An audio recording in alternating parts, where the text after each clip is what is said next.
Welcome back to the In the Lead show. My name is Jennifer Tsang, and this is episode number 21.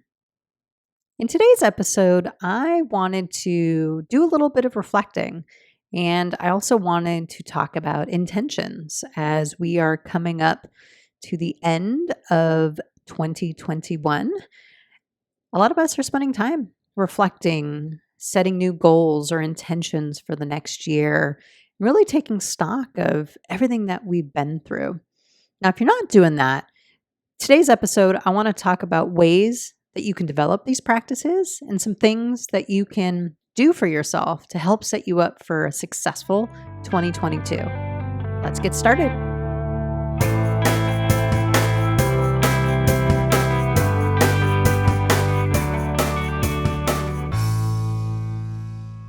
Okay, so let's talk about setting intentions and reflecting. So, the first question I would have for you is, do you have a reflection practice or some place or thing that you do that helps you understand what's happened to you during that day? How did you show up? What conversations you had? What were you feeling? If you don't, I would highly recommend that you start. And one of the things that, I wanted to share that I started with when I was starting a reflection practice was really tapping into my curiosity and just asking myself questions like, what came up for me today? How did I feel? What would I have changed or what would I have done differently? How did those things impact me? Having a really loose curiosity practice for me has really helped with that reflecting. So every day at the end of the day, I can reflect on all the conversations and everything that happened to me and what came up and think about how it impacted me. Develop a deeper understanding of self to be able to understand and pick out the wisdom from that. I think that's one of the biggest keys to a reflection and an intention practice is giving yourself the ability to, first of all, check in, understand yourself a little bit better, find ways, pull wisdom out of that and learning so that then you can apply that in your next day, in your next conversations, in your next interactions. And also giving yourself a way to be able to kind of tune in and connect with all of the things that are going on. As somebody who is a highly sensitive person and somebody who has to be extremely mindful of my anxiety and self-care, because if I let things go too far, it can have significant impacts on me. So for me as a highly sensitive person, I naturally do this for myself as like a self-care practice because it helps me just stay in tune with what's going on and gives me that time to take some deep breaths and really tune in to how I'm showing up and how I'm being impacted and the impact that I'm having on others. I try and turn that into a way to develop learning or wisdom by then turning it into an intention practice. So if I notice as I'm reflecting that maybe I was really stressed out or this one particular topic was really triggering to me, I might say to myself, tomorrow I intend to be mindful and notice when I get triggered in the situation. And in that situation, I will try to take some deep breaths, come back to this place of centered. I'm centered, I'm tuned in, and take a pause. Most importantly, take a pause and ask yourself these questions again. How am I showing up? How is this impacting me? How do I want to show up? What is the impact I want to have? But by giving yourself that time to really process what's happening, you'd be amazed at the level of insight that you can often get. Because when we're in the moment and we're triggered and we're frustrated or we're stressed out or we're really excited about something, we can conjure up all kinds of stories and we can turn that into a very weaponized state of being and mindset that can fuel it. And I know that a lot of us do catastrophizing.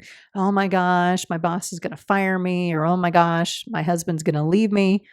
But when we have that space and we've had that time to kind of come out of that triggered, heightened state, we can have different perspectives and we can offer new possibilities and then create intentions for how you want to change that going forward. Now, I want to be very clear because this is something, a trap that I fall into at times, is that sometimes I can use that reflection and intention process to weaponize it against myself. So I have a really strong inner critic. So let's say I set an intention tomorrow to take 5-minute pauses before responding in my conversations. And let's say I notice I'm rambling, I'm, not being very present. Sometimes I've noticed myself falling into that. Let's use that as an opportunity to beat you up. Let's use that as a weapon towards myself and say, yeah, I knew you couldn't do it. And being super mindful of all of those conversations that you have is extremely important. So, this intention and reflection process is not meant to be a weapon or to make you feel bad about yourself, but it's a way to help kind of level set. Like, where am I? How am I showing up? And how do I want to show up differently in a very curious way? So, it's about taking that step back, coming from more of an observer standpoint. And that's really the big key I've noticed in a lot of like mindset shift is, can we pull ourselves out of what's ever going on, whatever we're triggered by, whatever's in our environment? Can we pull ourselves out to get that observer perspective? So we are not in it. We are not attached to it. We are not over identified with it, because that's when I feel like I tend to notice when I turn that into a weapon. When I say, wow, I really wanted to do better today, but I didn't. So now that must mean I'm not a good person, or whatever it is, whatever the story is. So just being really curious with that. And I notice that the more you develop that curiosity practice around just about everything in your life, it allows you, there's that process of being able to pull yourself out and be more of that objective observer of the experience. So as we're putting 2021 to bed here in the next few weeks, and we're looking for forward to spending time with our families, with our friends, going out and doing things, really reflecting and maybe setting those new goals or intentions, I challenge you to really spend some time reflecting and start practicing. One of the things I always tell people is, if you want to make a change, any kind of change, start small. Use small moments, small opportunities to start building that habit. Because what I find is, at least for myself, I know I've set goals for years and years and years on, the beginning of the year. By, again, February, it's long gone. Like, it's out the door. I don't even know if I remember what my goal is. I mean, even if I write it down, I'll just look at it and go, oh, yeah, I guess I should do that, huh? And then a couple weeks later, nothing. So for me, it's about taking opportunities, and don't wait until January 1st. Start today, start now, start just challenging yourself to every day dropping in and checking in. Scan your body. How am I feeling? What am I feeling in my body? How did things that happened today impact me? What came up? And then based on that, if you find any wisdom or insight when you get into that curiosity mindset, what can I pull out of that to use going forward tomorrow? And then challenge yourself again. And if it doesn't work, you know what? That's okay. You reflect, you set the intention. There is no like end goal, I guess is the thing. With me, setting goals in general have always been kind of a difficult area for me to really grasp, because it feels like there's a lot of pressure. It feels like, okay, by December 31st of 2022, I want to have coached 300 people. If I didn't coach 300 people, then I can feel really badly about myself. Or maybe I coached 400 people. I can be really, really super excited. The reflecting and intention practice every day is meant to bring you back to the middle.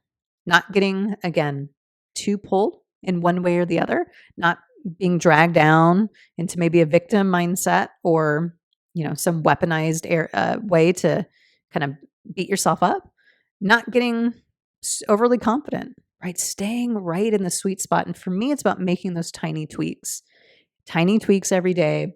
I notice what's coming up. I tap into that.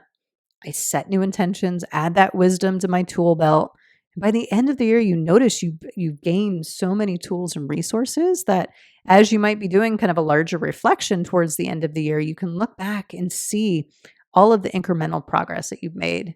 I find that a lot of people seem to get stuck with the people that I coach. I notice that it's their goals are really either have too much pressure attached to it, they're over identified with it. So they really stress themselves out. Oh, I have to get this promotion. I need to get it. And they kill themselves every day to try and meet that external goal while internally they're not noticing all of that stress, all of that unrest internally, what that's doing to them and how that might be actually standing in their way. So a lot of the practices that I use with my clients is about really learning to take that pause and shift into that curiosity mindset so that you can be more of that observer so that then you can start to really see what might actually be happening. This goes back to a conversation I had earlier this year when I talked about the real versus true. Like the real part is, hey, this feels real to me. Acknowledging and validating yourself, saying, I felt this way today. Even just by doing that, that is a huge step towards changing that mindset. Just having that ability to acknowledge and validate yourself.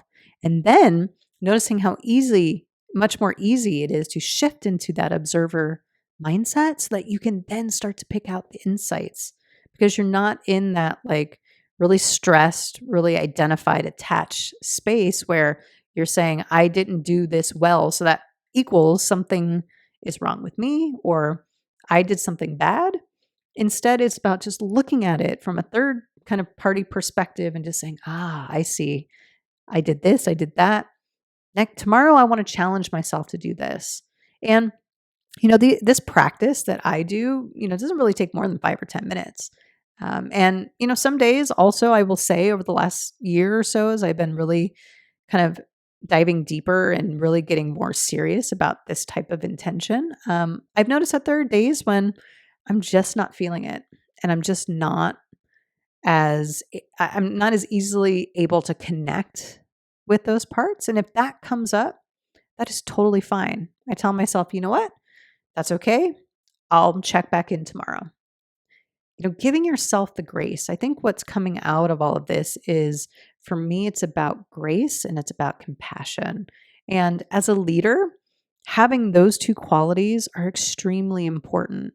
Being able to empathize with people, be able to hold the space for other people. That's the other big thing I've just noticed in my personal life and working on this is that the more that I do this, the more that I do this work as well as therapy and some other things, it allows me to resolve kind of my internal conflicts so that when I am with somebody who might be going through something really heavy, they're a client, a coworker, a boss, I can be really, really present for them and hold that space of compassion so that then they can have, their time to process and you can help be there with them for that. So there's definitely a ripple effect. The more that you can cultivate this internal peace, the more you can cultivate this internal compassion and have these practices to create that space, you can start impacting others. So as a leader, that's one of the things that I hear a lot that people want from their leadership team is they want to feel connected.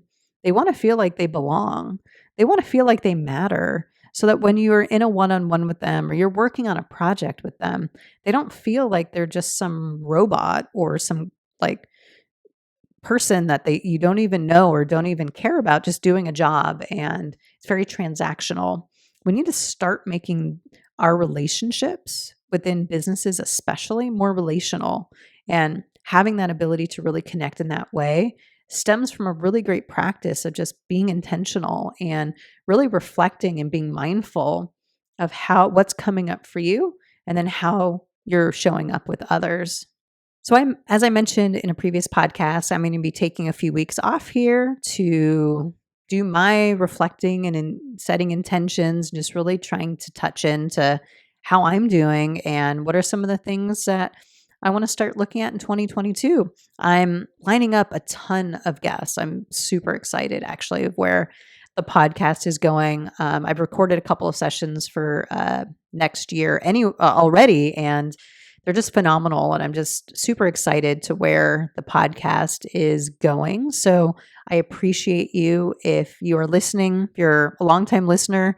I appreciate you. If you're a new listener, I appreciate you as well. And I hope you stick around. And I will be posting my next podcast the first week of January, that first Thursday in January. And it will be a great conversation. And I'm going to also switch up and do a few new things with the podcast in the coming year and just have some fun with it. So if you guys want to connect, you can find me at jen@coachwithinsight.com.